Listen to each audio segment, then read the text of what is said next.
A welcome in science class. आपका science class में स्वागत है। और आज इसी श्रृंखला में हम चल रहे हैं लवण की बनाने में।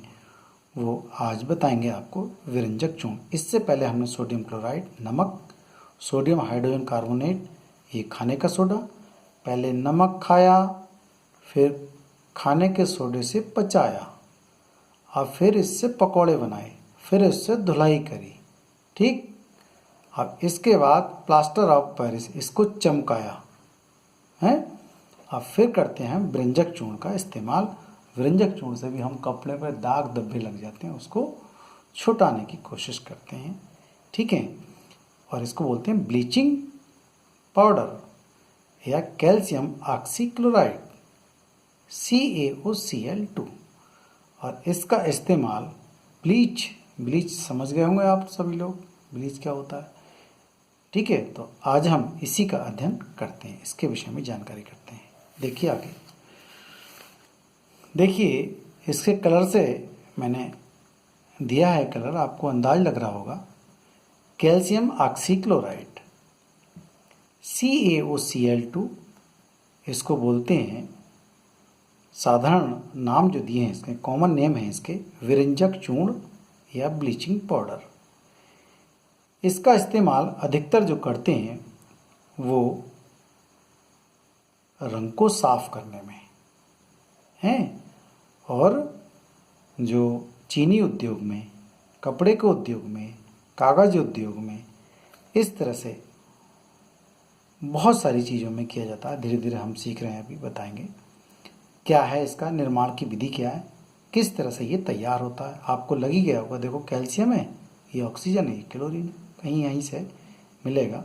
और मिलने का ढंग ये है, विरंजक चूर्ण एक शुष्क बुझे हुए चूने पर क्लोरीन की क्रिया से प्राप्त होता है। ये जब क्लोरीन की क्रिया की जाती है इससे, देखो मैं आपको थोड़ा सा संकेत बताऊं किस तरह से, देखिएगा।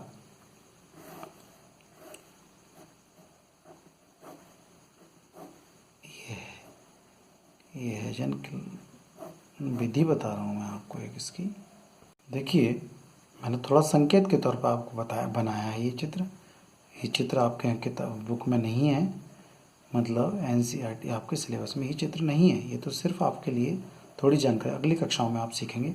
देखिए यहाँ पर ये बुझा चूना जो सूखा डाल दिया गया, और इसमें ये गोल गोल ये टर्मिनल होते हैं लगे हुए इसके अंदर, और चूने को ये फोड़ता हुआ चूर्ण के रूप में ये नीचे गिरता है, फिर दोबारा बना देता है, फिर उसके बाद इधर जाता है, फिर ये आता है, और इधर से हम क्लोरीन गैस ये गुजार देते हैं, होती हुई ये क्लोरीन गैस, और ये वापस ये इससे निकल जाती है, और वाष्प के रूप में पानी भी निकल जाता है, और हमें मिल जाता है ये CaOCl2। ठीक है, एक संकेत के रूप में हमने दिया है, ये आपके यहाँ है नहीं इस तरह से बनाने के लिए। देखिए मैं बताऊँ, CaOH होल ट्वाइस बुझा हुआ चूना, क्लोरीन लेंगे, प्रवाहित करते हैं क्लोरीन इसमें, जैसे ही प्रवाहित करते हैं क्लोरीन तो मिल जाता है विरंजक चूर्ण, और वाष्प के रूप में निकल जाता है पानी। ठीक है, H2O। ये समीकरण आपको संतुलित दिख ही रही है। देखो कैल्शियम 1 है, कैल्शियम 1 हो गया, ऑक्सीजन एक इसमें से निकाल ली, क्योंकि ऑक्सीजन 2 है और हाइड्रोजन भी 2 है, तो एक ऑक्सीजन तो आपकी ये आ गई, और क्लोरीन तो यहाँ पर आ चुकी है, तो एक ऑक्सीजन यहाँ बची है, वो ये आ गई है, और हाइड्रोजन 2 है, वो ये आ गई। इस तरह से H2O यहाँ पर हमारे पास बैलेंस समीकरण हो जाती है ये, और जल प्राप्त हो जाता है। आगे देखें, जलीय वाष्प के रूप में, लेकिन मेन चीज़ हमें क्या मिल गई, अब विरंजक चूर्ण मिल गया, अर्थात ये कैल्शियम ऑक्सीक्लोराइड हमें मिल चुका है। अब इसके गुण क्या है, देखने में ये कैसा लगता है। ये हल्के पीले रंग का चूर्ण है। कैसा है इसका रंग, हल्के पीले रंग का चूर्ण है। इसमें क्लोरीन की गंध आती है, क्योंकि क्लोरीन पूरी तरह से इसके अंदर होती है, गंध आएगी ही। ठीक है, ये जल में घुलकर दूधिया विलयन बनाता है। देखो मैं बताऊं कि ये जैसे हम टेप का जो नल आता है, जो नल का पानी आता है, वहाँ से टंकी का पानी आता है, उसमें वहाँ पानी को शुद्ध करने के लिए ब्लीचिंग पाउडर उसके अंदर डालते हैं, टंकी के अंदर, तो वो टंकियों में आता है पानी, तो वाइट रंग का लिए हो, तो हम कहते हैं कि इसके अंदर क्या कुछ पड़ा हुआ है, तो दूधिया रंग उसी का दिखाई देता है। पानी को शुद्ध करने के लिए वो डालते हैं। ठीक है, आगे उसकी स्मेल भी उसमें से आती है, क्लोरीन की स्मेल आती है वो। देखिए जल के साथ गर्म करने पर क्या होता है, अब जल के साथ गर्म जल है, गर्म जल के साथ कैल्शियम ऑक्सीक्लोराइड को रखते हैं, गर्म करते हैं, ये गर्म करने का निशान है यहाँ पर, तो मिलता है कैल्शियम, ये OH whole twice, CaOH whole twice मिल गया, कैल्शियम हाइड्रोक्साइड होल ट्वाइस।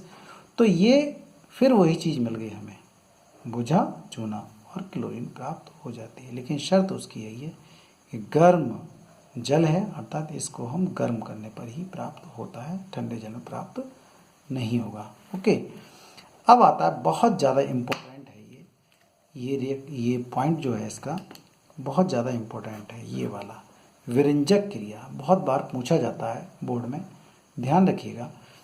तनु अम्ल के साथ क्रिया कर हाइपोक्लोरिस अम्ल बनता है। हाइपोक्लोरिस अम्ल का सूत्र है HOCl। ये जो है तनु अम्ल, तनु आप अम्ल जानते ही हैं, हमने पहले बता चुके हैं आपको कि जिसमें पानी की मात्रा ज़्यादा होती है अम्ल में तो वो डाइल्यूट हो जाता है, तो वो तनु अम्ल कहलाता है। ठीक है, ये तनु हाइड्रोक्लोरिक अम्ल मिल गया हमें, तो बनता है कैल्शियम क्लोराइड CaCl2 और HOCl, ये ही है हाइपोक्लोरस अम्ल। ये क्या वर्क करता है, ये टूट जाता है, जैसे ही इसकी क्रिया होती है तो CaCl2 अलग हो गया और HOCl मिल गया हमें, तो HOCl पुनः टूट जाता है टूट कर नवजात ऑक्सीजन बनाता है, नवजात ऑक्सीजन ये देता है, बनाता है। तो नवजात का मतलब जैसे एक नवजात बच्चा होता है उसको एक पालने में रखते हैं, उसी तरह से ऑक्सीजन को भी एक पालने में रखा गया है। देखिएगा इसका निशान है ये नवजात ऑक्सीजन का, यही नवजात ऑक्सीजन मिली और हमें मिला HCl। ध्यान देखें, देखो ऑक्सीजन यहाँ आ गई, HCl ये हो गया। तो नवजात ऑक्सीजन, यही ऑक्सीजन रंग को उड़ाती है, धब्बों को उड़ाती है।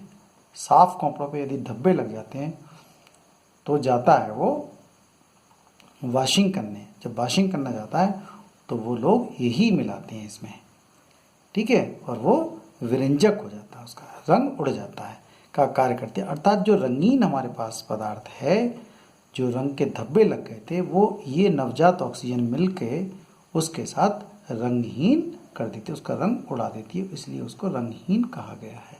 ठीक है, रंग तो था यहाँ पर, अब रंगहीन कर दिया यहाँ पर, अर्थात रंग साफ हो चुका है। क्लियर हो गई होगी इतनी बात। अब आते हैं हम इसका उपयोग में। उपयोग क्या है, पेयजल को जीवाणु रहित बनाने में। ठीक है, जीवाणु रहित, इसमें जितना भी जो ड्रिंकिंग वाटर होता है उसमें किसी प्रकार का कोई जीवाणु नहीं रहता जब इसको हम डाल देते हैं ब्लीचिंग पाउडर को। ब्लीच से आप समझ रहे हैं, ठीक है। वस्त्र उद्योगों में देखो, वस्त्र उद्योग जैसे वाइटनेस जितनी लानी हो उसमें इसका प्रयोग किया। सूती एवं लिनेन, सूती और लिनेन एक जैसे भाग होते हैं, लिनेन भी कुछ इस तरह का ही एक धागा होता है जैसे सूती हो, तो उसमें जब कपड़े में धब्बे लग जाते हैं तो उनका भी विरंजक किया जाता है, रंग को उड़ाने में इस्तेमाल इसका किया जाता है। क्लोरोफार्म के निर्माण में जो बेहोशी में दवा दी जाती है क्लोरोफार्म डॉक्टर के द्वारा, वो क्लोरोफार्म बनाने में इसका उपयोग किया जाता है। चीनी को सफ़ेद करने में, चीनी जो कलर लिए हुए होती है उसको सफ़ेद करने में इसका इस्तेमाल करते हैं। ऊन को सिकुड़ने से बचाने में भी इसका इस्तेमाल किया जाता है। ऊन जब सिकुड़ी होती है तो उसको फैलाव आता है उसके अंदर, तो यही डाला जाता है ऊन को सिकुड़ने से बचाने में। तो जब ऊन इस तरह से ली होती है ये, तो इसी का इस्तेमाल ऊन को सिकुड़ने से बचाने में। ठीक है, अब ऑक्सीकारक के रूप में भी इसका इस्तेमाल किया। ऑक्सीकारक मतलब ऑक्सीजन को जोड़ने में इसका इस्तेमाल करते हैं। ऑक्सीकारक पहले रिएक्शन आप सीख चुके हैं, ऑक्सीकारक ऑक्सीडेशन रिएक्शन को। ठीक है, उपचयन अब क्रिया को हम पहले समझा चुके हैं, आप पुनः उसको देख सकते हैं। अब अगला हिस्सा देखें, जैसे लकड़ी उद्योग है या लकड़ी से गत्ता बनता। आप रफ जिस कॉपी पे लिखते हैं, देखो इस वाले को पेपर में और इस वाले पेपर में अंतर है। अगर इसी प्रकार से एक दूसरा पेपर आता है जो रफ पेपर आता है या बहुत सस्ता कागज आता है, उसके अंदर जो लुगदी बनती है, पेड़ के लकड़ी की लुगदी बनती है, तो उस लकड़ी की लुगदी में भी इस चीज़ को डाला जाता है तो पेपर बहुत ज़्यादा वाइट हो जाता है। ठीक है, इस तरह से आप समझ गए होंगे कि कहाँ कहाँ हम इसका इस्तेमाल करते हैं। ठीक है। और देखो मैं मज़ेदार बताता हूँ, ब्लीच से आप जान गए होंगे, ब्लीचिंग पाउडर।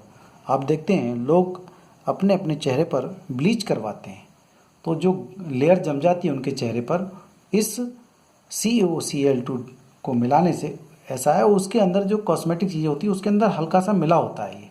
ये नहीं होता ब्लीच इसी से होता है, ठीक है। ये उसके अंदर मिला होता है ताकि उसका कलर जो है फेयर हो जाता है और वो लेयर हट जाती है, फेयर दिखता है, बस और कोई कारण नहीं है, ठीक है। वीडियो देखने के लिए बहुत बहुत धन्यवाद।